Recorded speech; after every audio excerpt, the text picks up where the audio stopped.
fantastic. Okay, so apparently this thing doesn't have a pause, and I just spent the last 5 minutes talking to myself, thinking that I was recording this shit. So to recap, I was talking about how Anquan and I went to a library, and he proved that all Native American tribes actually came out of Asia. Okay, so that's the long and short of what you guys missed when I thought I was recording.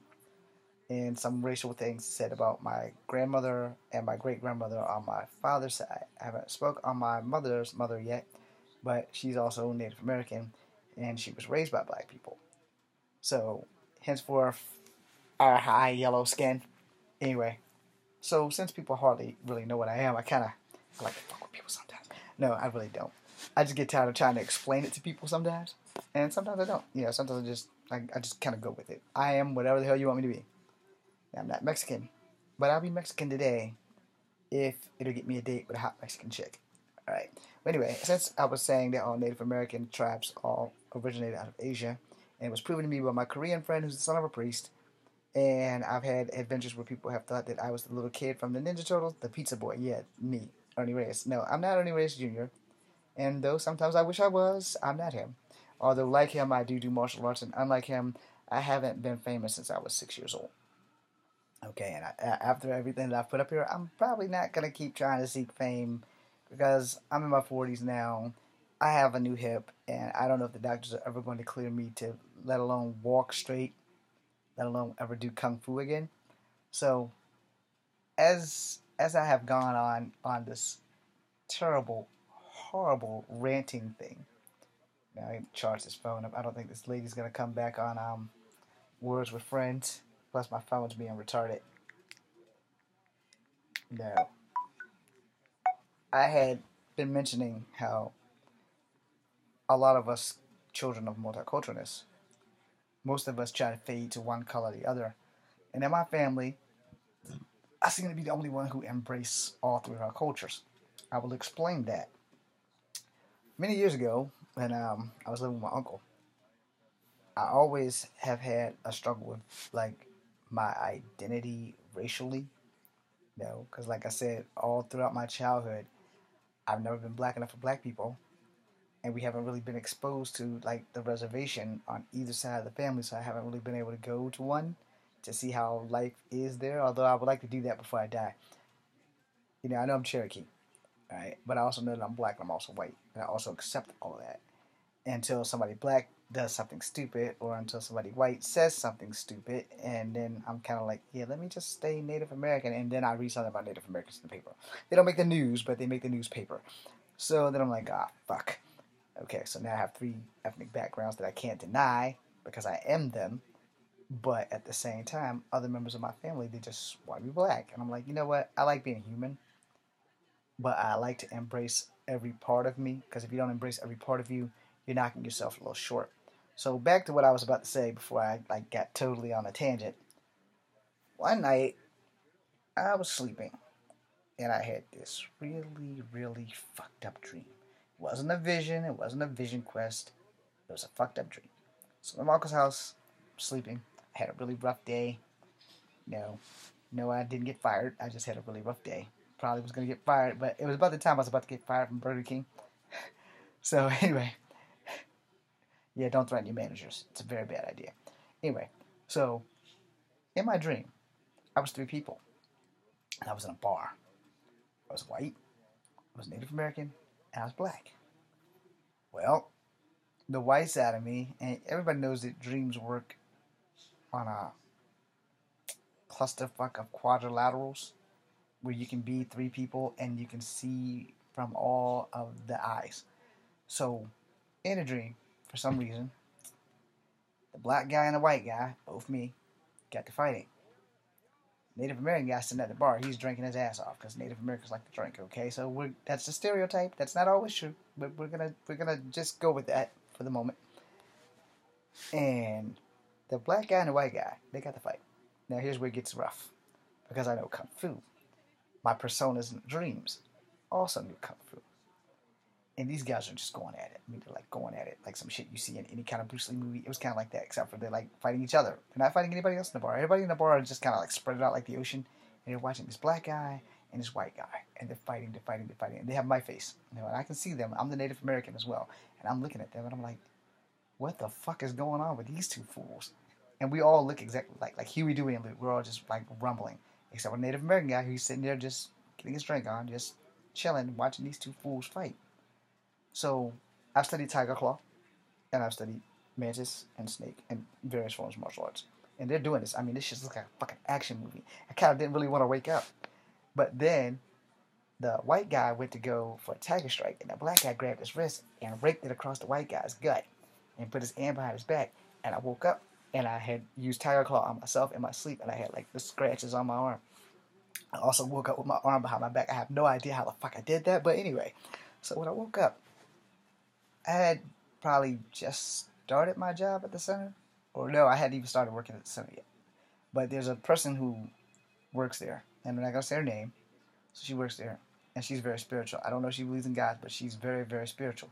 So when I talked to her, and I said, I really had this fucked up dream. And I've been having fucked up dreams like that for like quite some time.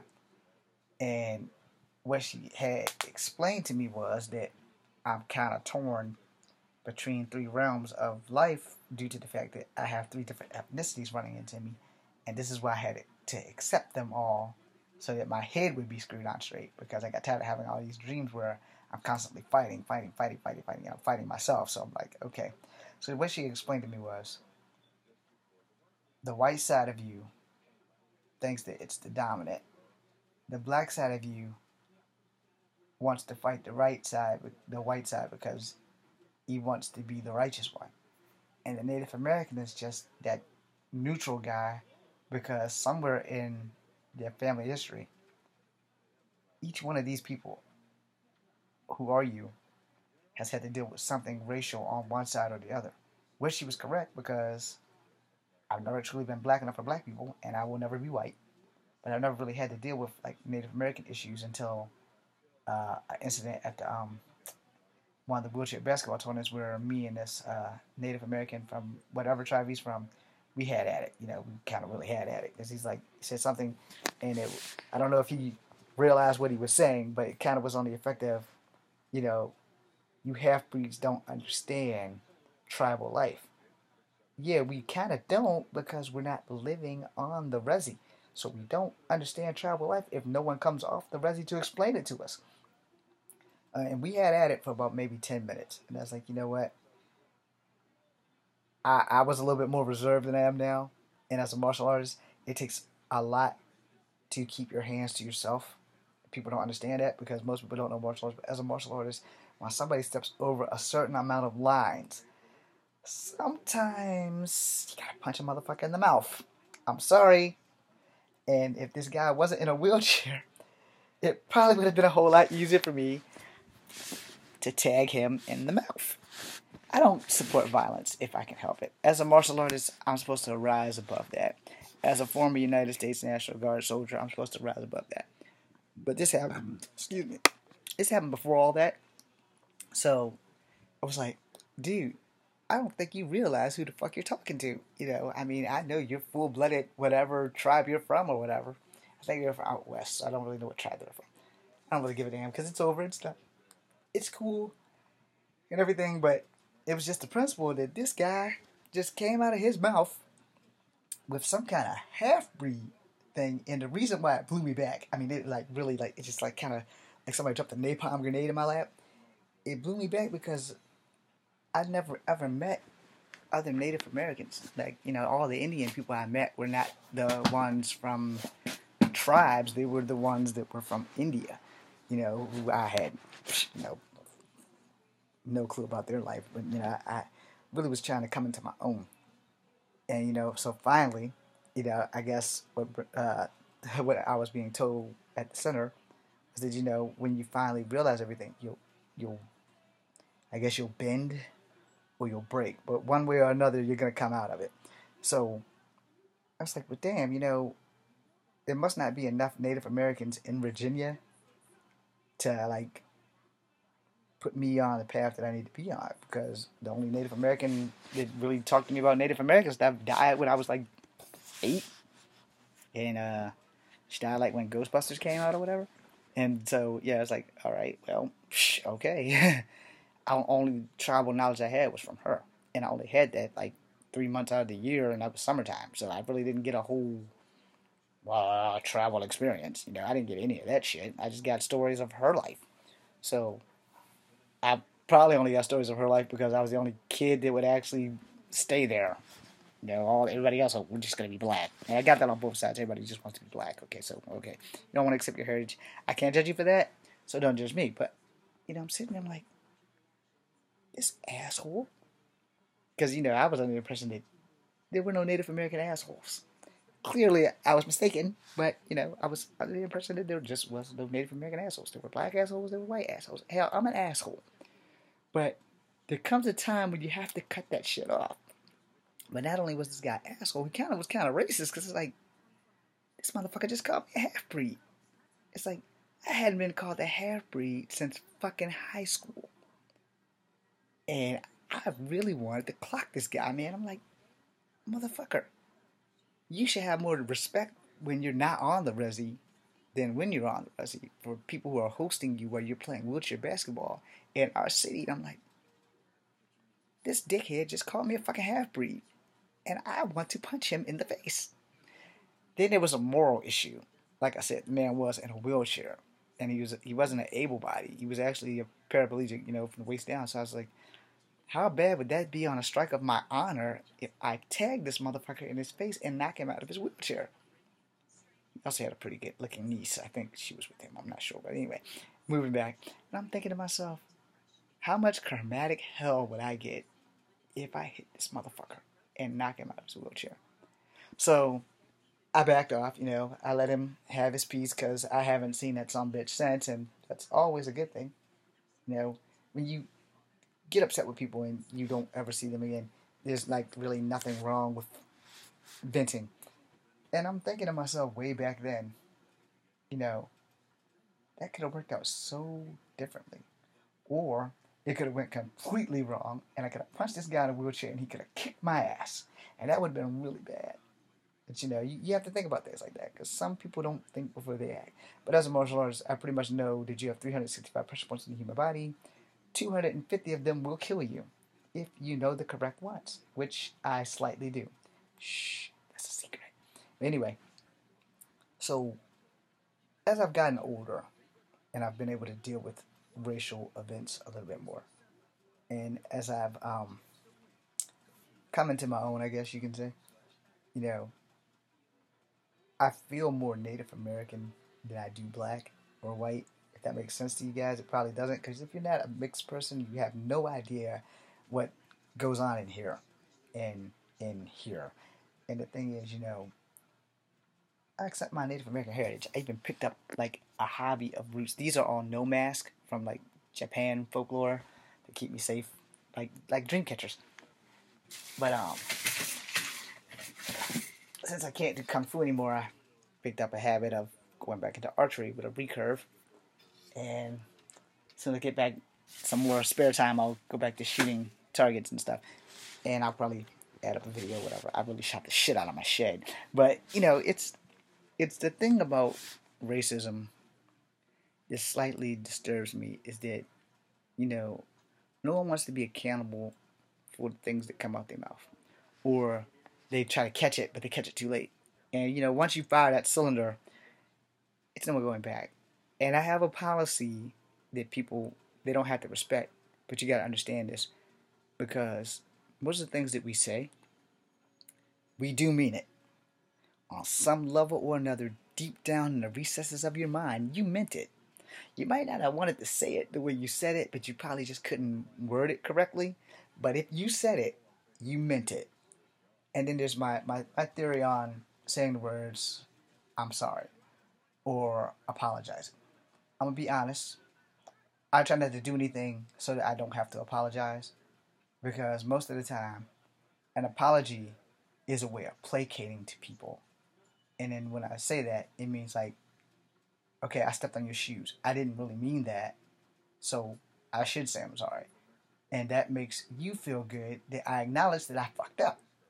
But like when you get into like a really difficult tiff and you're right, and someone apologizes to you, but they still don't feel your opinion. So they placate it to you so that you seem to let it roll off your back. But the thing is, anything that we say or do, we meant to do it on some level or another, and it just kind of got out of control. And that's the way I can basically pace it because, I've said many things that I probably shouldn't have said. But I'm not gonna lie about it. Fuck yeah, I meant it because I wouldn't have said it if I didn't mean it. But what happens was this thing right here didn't catch this thing before it fired the cannon, and then there it is. It just shot right out there. So you have to think because there are people that you have dealt with in your life where you have sit there and said something offensive or something on the lines where you're basically saying "fuck you," and you meant it. Believe me, you meant it when you said it. You meant it. You might not have meant to say it at that time, and you probably wasn't an area where you probably could have been a little bit more discreet about it. But yeah, you meant it. Whether you want to admit it or not, whole nother ballgame. But you meant it. You fucking meant it, and you know it. So then you have to say, "I'm sorry," because it makes that person that you are yelling at, talking to, having that grand old discussion feel a little bit better about themselves, which is cool, especially if you know you're wrong. But when you're right, sometimes you apologize just because you want the shit to be dropped. And that's cool too. I guess it kind of depends on what side of the track you're on. Lots of people apologize to their girlfriends, even when their girlfriends are wrong. And sometimes, if the girlfriend's woman enough, when she finds out she's wrong, she'll come and apologize back to you, and the subject can be dropped. Lots of times, it doesn't work that way. Happy wife, happy life. Bite your tongue, boy, and you'll be fine. And you'll get some. So, getting back on track, there are times where I cut on the news, and so help me. I know every other black person besides me, there has to be more than just me. When somebody black does something, they go, God, just don't let them be black. And then when they find out it's black, you're like, motherfucker, we're back on top of the list again. And I say that because, all right, when John Lee Muhammad and Melville fucked it up for everybody, no, we were just recovering from 9/11. Just recovering. Black people were finally off the top of the witch hunt list. And these dickheads put us right back up there. No. And that's not cool and everything. There's nothing cool about being on a witch hunt list. There's nothing cool about being on the witch hunt to begin with, especially if you're on the receiving end. In a lot of my life, I've been on the receiving end, and most of it has been due to the fact that I've been multicultural. And most of the time, any kid growing up now that's multicultural is a little bit more acceptable than when you're coming up in the 70s, 80s, and 90s, like me. And people are like, they've got to find that one little thing to nitpick you with. And when they find it, oh God, man, it's like nails on a chalkboard. They will drive that shit into you until you die. I think my last racist experience, I will say it was in college. This is the reason why I had to drop out of college. And it wasn't fair to me that the teacher, who will remain nameless just for legal and political reasons, plus I won't name the college that I was attending, she told me that, 3 black people can't die in too much time. And I retorted, angrily, because I was really pissed off when this happened. And I probably should have went about this a little better. I'll own that. I told her, ma'am, 5 black people die a day. And just because you don't live in our world and you teach class and you go home to your great white picket fences and your white rich world, you know, on my side of the track, I have to worry when I go home. Am I going to be shot? Am I going to die because some black guy decided, well, I don't like James. He's mixed, so fuck him. Black on black crime, shoot that motherfucker. And a lot of people don't understand that.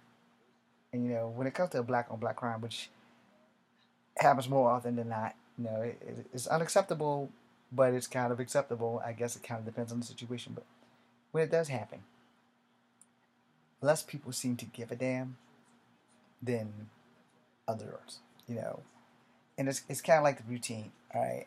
I'm going to take you guys back to some real sensitive stuff now. and this will probably be the last video of the night. When I was a kid, I remember the TWA hijacking. It was the first dose of the real world that I had.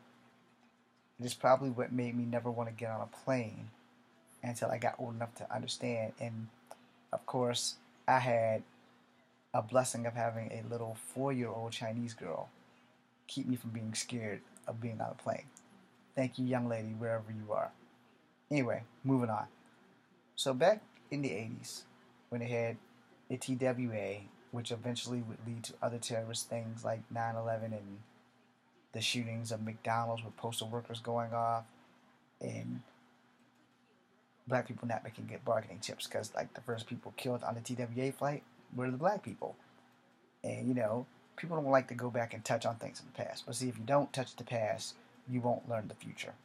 So I'm touching on this not because I'm being a dick, but because it was some of the racial insecurities back then that just kind of fucked things up for us. A lot of black people stopped flying. Unless they were going like to Germany or something. And even then they probably took the boat. But most people of color, after the people on TWA, when they hijacked TWA Airlines, whichever one it was, I forgot what state and everything, forced landing, shot the black guy, threw him off the plane. They got what they wanted before they started letting people off the plane. I can't remember if they were taken out or whatever, because I know they had just started putting air marshals off the plane. And this is how this shit happens when you start getting complacent and thinking, oh, well, this shit will never happen again. Then by the time we realize that, oh, yeah, it can happen again, the Pentagon, Twin Towers, and a few other places were hit years later because we took the air marshals off the plane. If people know that there are air marshals on planes, people aren't going to try anything stupid on planes. So, put the air marshals back on, problem solved. And, guy hijacking the plane with box cutters. Hey, I'm not going to knock those guys on the plane because box cutters are fucking dangerous. Almost cut off his finger. Anyway. Yeah, that finger.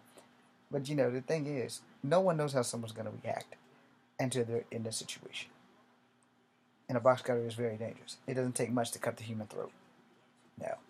Unless you're like Colossus or something. The thing is, we are in a world where the bad guys can win.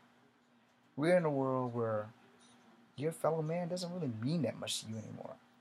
Where people could care two shits about you. And they're like, okay, well, alright, I don't want the black guy saving me. Okay, look, if somebody's going to save you, I don't really think it matters what fucking color they are. And then, you have the Donald Trump of the day. You have the Ku Klux Klan of yesteryear. And you have these damn terrorists. Okay, so when black people come on TV and they hear about terrorist acts, or they hear how the terrorist shot the black guy on the plane first, I guess they just thought we were going to be passenger 57. No, they just don't like black people.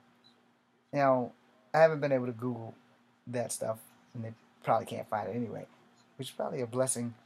But when you have these cowardice acts, if you will,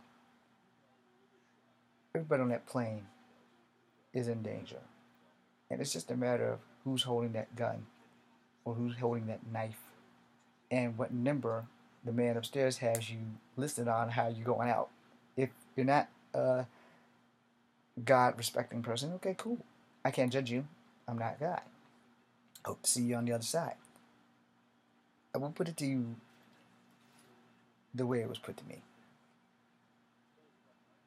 When you're a kid, you are totally blind to everything that's going on around you except for playing, eating, sleeping, washing your ass, and having the most important thing, fun, which includes toys, games, all that shit, which still rolls back around to playing. A kid's life is simple until we give them the hardcore dose of reality. Kids aren't racist, we teach them that. Kids aren't sexist, we teach them that. Because I know little girls and little boys when I was younger, they could run with the best of us. And then when they get older and they start growing boobs, everyone starts treating them like they're different, or making them into sex objects. So, girls kind of got a little rough. But, sexism and racism kind of go hand in foot. It's probably harder to be a black girl or a mixed black girl or a Asian girl, mixed Asian girl, because, you know, face it, Asian chicks are hot, and mixed chicks in general are hot, and they generally wind up becoming somebody's sex object or something. Having a little back spasms, I'm sorry. Excuse me. I'm not editing this. I have been a victim of racism now. I can clearly say from all three sides of the track. And the thing is, I haven't really let it stop me. But in the back of my mind, it's like, will this end in my lifetime? I will say, I live to see a black president. If I'm lucky, we'll have a female president in the next term. And hopefully she won't be racist and that email thing will go the fuck away. And we'll get our shit together. Now the thing, I watched The View today, so whenever this gets on, it was the day that The View had mentioned female soldiers, and I'm all down with that. I'm completely down with that. I only request one thing from our government, and this is not racist. It might sound a little sexist, but it's actually pretty fucking smart when you think about it. You can have female soldiers. You can't have co-ed platoons and companies. I will support the female soldier. I'm all down with that because they have better eyesight and sometimes they're better at shooting. So I'm gonna support that. But I will say this, because of all the rapes and things that happen in the military, the best defense is to have separate but equal. Okay, and they can all eat together, but they don't need to shower together. Okay, they don't all need to share the same bathroom. The female company, if they're gonna be commandos, if they're going to be infantry, if they're going to be SF, if they're going to be snipers, love it. Love the idea. Love the concept. The only thing I don't want is to have female soldiers getting raped by her brothers in arms. So, to prevent a problem from starting, you separate but equal. Female platoon, female captain, female first sergeant, female second sergeant, etc., on down the line. And that way they can all work strategically. And if the men, have the same thing, you let the officers collaborate, work together. Where when they go into war, you keep the two companies apart other than at the zone in which we sleep and everything. But when we go into war, just keep the companies apart. Like, all right, you guys, this whole female company, y'all flank left. This whole male company, y'all flank right. And y'all are to have no contact with them in the after hours. There's no sneaking in between, no relaxing Fort Jackson, none of that stuff. Because that way, there's no rapes, there's no unwanted pregnancies, there's no feminine jokes from the men, there's no masculine jokes from the females, and everybody keeps it kosher. So I'm down, completely down with female soldiers. Like, hey, rock on, or huh, or if they're Marines, hoorah, let the chicks do their job. Some of them are better at fighting. Simple as that. And FYI, we can do exactly what the Asian military has been doing for centuries. Since Mulan, Vietnamese, they integrated their women in the Vietnam War. They used them, they probably abused them, and they blew them up, killing many American soldiers too. So no one really sees a woman as that much of a threat, which means it's all the more lethal to have a team of females go in and sucker a dude into information or kill him. Physical strength isn't everything. And some women are actually physically stronger than men. We already been proven that they're tougher than us because they have to actually push another human out of them. So therefore, it is what it is. Accept it, don't accept it, I don't give a fuck. Yeah, I'm just going to tell you the truth. It can be done. It should be done. But just keep the companies and the platoons separated. Eating a chow hall, cool. Put some restrictions on that too. Because, it only takes a minute to sneak away and fuck. It really does. It only takes a minute. And if you keep that out of the way there, then it won't be a problem. So I'm gonna close this out with, well, now I'm gonna go a little longer. When it comes down to the things I've faced racially, you know, I learned one, I'm not alone, and two, I started making independent films so that I could have a hero. Okay? Now I know this is like way off left field, but it has something to do with racism, so you have to pay attention. There are no movies except like maybe the biography or the unauthorized biography of Tiger Woods, where they had the guy, we had the Korean mom and the black dad. But there are no movies, there are no books, there are no stories with people like us in them. So I made my own. I have over 150 stories where I'm the hero, and one of my parents is either black or Native American, or black or of Asian descent. I think I maybe have one story where one of my parents is actually white. I'm not really sure. I won't swear that because I don't really have any white features. I generally have black and Native American features. So my characters are either going to be Native American and Asian of some sort, most likely Polynesian, or they're going to be black and white. But they're generally black and Asian because those are the only cultures I really know. So, there are no stories with heroes who look like me. Heroes who have an Asian mom and a black dad, or heroes who have a black mom and an Asian dad. Someone that could play my parents and I could be the hero. And there aren't any stories where they exist. However, we have been existing since the 60s and 70s, and with the Koreans and the Vietnamese wars, where the soldiers go over there and unfortunately do unfortunate things to create children of dust, but they're not ever really tracked. You know what I mean? They're not cultural sound to where we understand. So I came up with heroes of different ethnic origins. In all my stories, there's always one or two people who are mixed, and they have to go through some kind of trial and tribulation. I wrote them stories so that I could make movies where I could be the star of these stories.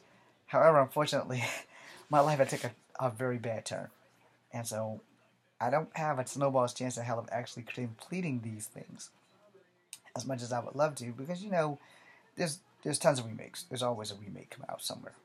I want to make original movies. All my movies deal with kung fu, of course, except for like my science fiction ones, my shits about Native American legends like Bigfoot and all those. Those things. They don't have a lot of kung fu, but they do have mystical and magical stuff. They're all written in the back, and they're in the shed, and they're all on computer discs. They're ready to go. And all I needed was resources and money to pay actors, and I would be rich now. Unfortunately, that shit didn't happen, and the studio here didn't do kung fu movies. They lied, but they didn't do kung fu movies, and they have my original movie, Fallen Dragons, somewhere on their desks. But I'm gonna put that up. So to everybody in Fallen Dragons, I'm warning you now, it's going up. We never got to make a sequel, and the movie didn't really suck. I just didn't have the 14 bad guys that I needed. And thank you to NMV Bowie, who were the only two girls brave enough to actually work under me, and they were great martial artists. And thank you, ladies, very much. You guys are going on here. You might not like it, but you're going on here because you guys signed a contract, and there's really nothing anybody can do to sign that contract. Eric Chen, Adrian Cow, Philip, I can't remember your last name, but I want to thank all you guys. And yes, all those guys are Asian. Lewis is from Africa. Thank you. And Josh, my boy from the beginning to current. He's been in every film I've ever made.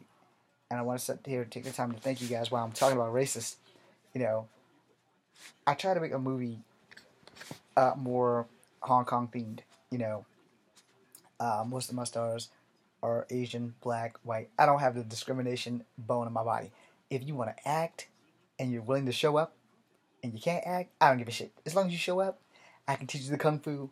I can teach you everything I need you to be able to do in this film. And I don't even know why I have these on because there's nothing even coming out. But anyway, the thing is, I made these movies to make me my own hero. And the thing about being multicultural is that there really aren't that many heroes, like publicly. Okay, everybody knows The Rock. His mom's Samoan. Let's be politically correct. His mom's Asian. His dad's black and Canadian. So Rocky Soulman Johnson, which I didn't know was Canadian. Hey, I love Canada. I've never felt under pressure whenever I've gone to Canada. I love Canada. Canada is like my second home, especially when I go with the wheelchair basketball team. Shout out to the Charlottesville Cardinals. You know, and I would have been to Canada if it wasn't for them. So again, shout out to the Charlottesville Cardinals. And the thing is, everyone I've met in Canada, everywhere I've been in Canada, which has basically just been Toronto and Niagara, New York, I not once heard the words nigger or half breed. And I actually felt quite comfortable there because I had been asked, I have been mistaken, but I haven't been like shunned for it. Like here, because like I met this beautiful family of Koreans that run the store. Hell, they even gave me a discount. And thank you. The store's not too far from the Atobi Choke Gym. Probably not saying that right, but anyway. And the Asian security guard was like a mom to me. I mean, she treated me extremely well there. I can't remember her name. I wish I could. And, I didn't feel like I was like pressured to explain that I was like three different races. And, when I met the Koreans, like, politely, I love Koreans, especially this family that treated me so well at their store. It was like, can we ask you a question? And I'm like, okay. I knew it was coming because it's not too many places that I can go where someone doesn't ask me what my race is. And she goes, I want to ask you something, but I don't want to offend you. And like, right then and there, I knew it was coming. And she's like, what are you mixed with? And so I proceeded to tell her, well, I'm Native American, and I'm black, and I'm white. Am I proud of these races? Sometimes. That's an honest answer. But that wasn't part of the question. She just wanted to know what I was mixed with. So when I told her, she's like, yeah, I thought you were either Hawaiian or Filipino. It's like, well, I thank you, and I get that a lot, but I was expecting you to say Mexican. She's like, no, you don't look Mexican to me. I was like, well, are there any Mexicans in Canada? She wasn't really sure. But, so she didn't do it in an abrasive manner like some of the people that have done it, like when I signed my name on an application for a job. It was like, and I'm not mad about it, it's just that, people notice, and you should notice the things going around you. I tried to get the job at Tuesday mornings when it was out across from the mall, and I filled in black, and the lady looked at me, and she was a little darker than me, and she goes, are you sure? It's like, ma'am, I would like for you not to fire me for lying on my application. My birth certificate says Negro, so I have to put black on here because legally, if I don't, you can fire me. And she goes, well, you don't look black. Is that why? Because my skin color is light? She's like, well, it's more than that. I thought you were Hawaiian.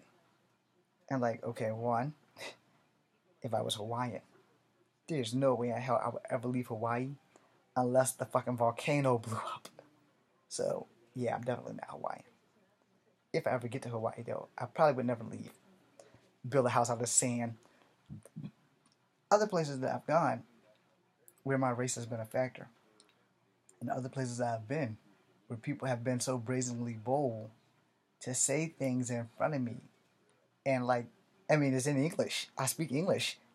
It's like, this half-breed doesn't know what we're talking about. I'm going to tell you one last thing, and I'm going to end this. My trip to Florida. I only been to Florida once in my life. It was a good time, I don't work for Disney, and I didn't get to go. Yeah, I did go to Disney. I went to Space Mountain. So we went to this place called what is it? I don't know what it is, but it was like completely everything was Chinese. The whole outlook. I think it was called like Taste of China. I don't know what the hell it was, but it was in Florida. It was many years ago. I hope it's still standing. I hope it's still there because this shit was awesome. And you got to watch the guys spin the tridents and everything. They got to do kung fu. I so wanted to get in there and do that shit with them. And then Rick was like, "Nah, son, you can't do that because they're insured and they work here and you don't." So he got to talking with this fella, and I don't remember the guy's name, but every time he would say something and a reflection about Asian people, he would look at me and he'd be like, so he's talking to Rick and he's like, no, that's him looking at me. And I'm like, why does this guy keep looking at me while he's talking about Asian people? And so you say something and he came out and he's like, your little guy here, I don't think he gets it. And he started saying things like, he wasn't trying to be a racist. He was definitely watching what he was saying. He's like, you know, things don't really work out down in Florida for people like him. And I was like, is he talking about me? Is he talking about the guy behind me whirling the trident? It's like, a lot of things go on around here where people don't really kind of like Asian bash or whatever. And I looked at him. I said, dude, you do know I'm right here, right? And I was like, you know that I'm like actually part Native American, not Chinese. And he's like, oh, then I guess I can say what I want. I said, well, this is America. You can say what you want. I mean, I don't know if they speak English. I really would be careful why they have those weapons whirling around. Because, secretly, a lot of Asians can speak English. They might not speak it very well, but they can speak it. So they might fuck you up. So you might want to be careful. And, I'm thinking to myself, I guess he thinks that I'm part Chinese. So I'm going to go over here and tell these guys that he's talking about their mother in Chinese. And when I told him I was part Native American, he went on about his day. And he's like, yeah, I honestly thought you were Chinese. And I was like, dude, I'm not Chinese. He's like, well, probably could pass. I was like, dude, you see all this brown here? I said, that's not going to happen. You can't put me in a room full of Chinese people and say I'm going to pass. And he was adamant about it. He's like, yeah, well, to me, you look Chinese. I was like, okay. I'm not going to carry on with this conversation because I know I'm not Chinese. I might act Chinese every now and again. But I'm really good with nunchucks if you've been watching my page. But, I'm sitting there and I'm thinking, I can't escape this shit. And I'm okay with it. I'm really okay with it. Because, one thing that you have to accept people in the world. People aren't always going to see you the way you see you. And like I said, way back in grade school, I always thought I was just black. And then, all right, once Rock and Tiger kind of made it more popular to be multicultural, whatever, Tigers have Thai and half black. Rock's half Samoan and half black. I got them beat because I'm also half white and black and Native American. So, I got the trifactor. But the problem is, when you go out and apply for these jobs and everything, the world is still slightly racist. And people don't want to put that on the forefront because they don't really have a lot of people like me. We don't have a lot of people in Congress that represents two or three cultures. You have Indians, and not the Native American kind, and you have a lot of black people and a lot of white people, and they're all Republicans and Democrats and a few independents. But you don't really have anybody coming in there with a mixed point of view or how poor people, really see the world. And, you don't have a lot of people looking out for the vets. This thing that just started happening within the last 2 years when they started jumping on these medical hospitals, this shit should have been taken care of way back in 1950. It really should have been when they started taking care of these vets, especially the amputees, the veterans from World War II, the veterans from World War One, if they're still breathing, Vietnam and Korea and Iran and Iraq, the 90s and all that stuff. And now they're just now getting to the point where they're like, oh, we've been fucking these guys over. So, for the most part, it's true. They just haven't really. Somebody dropped the ball. Simple as that. Somebody just dropped the fucking ball. Then they blamed it on the guy at the top, and then they discontinued his career. Because somebody has to take the fall for somebody else's not following through. So, in closing, I'm gonna probably make one more video for the night because this is so fucking fun. In closing, video number 2 or 3 or whatever one this is, I have no idea. But luckily they're going to go across the line and they'll all be lined up. In closing this video, it is never okay to judge anyone by what you see in the forefront, by their race, by their stringy little hair. I'm not a wetback. I'm not a gook. I'm not a nigger.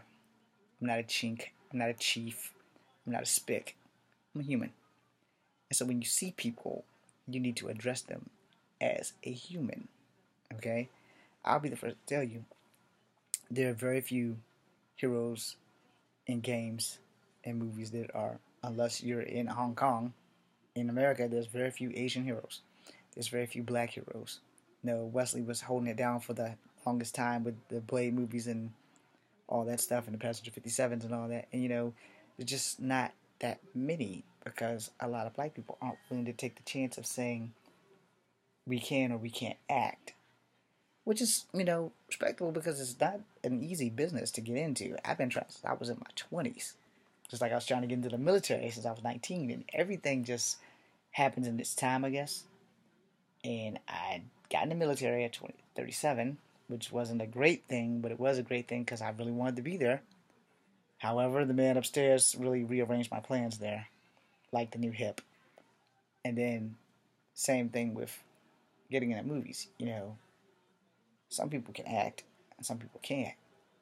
And if you don't try, you won't know. But the thing is, I've been to every casting call and I've had close calls, real close.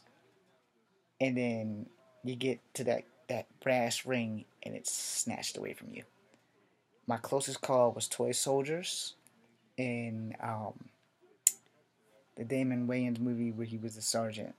I had long hair, and the casting director had made me a deal. And I haven't forgotten you. I forgot your name, but I haven't forgotten your face. He made me cut all my curls off and told me that if I cut my curls off, he would give me a shot. I never got the shot, and I shaved my head, and I was pissed. And when I got there, I also had a bad encounter with one of the actors that actually starred in there, and he said something to me, and I'm like, dude, this ain't Hollywood. If we get to fighting up in this motherfucker, you ain't gonna have time for no stunt double. I'm sure he's probably successful and doesn't remember who the fuck I am, and that's cool. Shit happens. And I'm at the point now where I don't think it's meant to be anymore, so I'm just gonna put all my shit up and just say, alright, fuck it, I gotta find something else to do. So that's basically where I am. Now back on my racist rant so I can end this video. I have had so many bad racist experiences. They far outweigh the good racist experience. I've only had maybe 3 or 4 good racist experiences, and granted, those were in Canada. A lot of us don't sit back and think about what a person goes through when they go home, when we leave them. And this is for all soldiers and people with PTSD and people who deal with depression like I do. Sometimes what a person says to you can have a profound reaction in your skull, and you don't know how that person's going to act or how the person who has the profound reaction to what is said to them, you don't know how they're going to take that when they get home and when they're by themselves. You know that they're not going to go home and cut their own throat. So as people, regardless of our race, we have to be careful of what we say to people. Everybody's a little bit sensitive. My name is James Williams Jr. Stay tuned for my next video.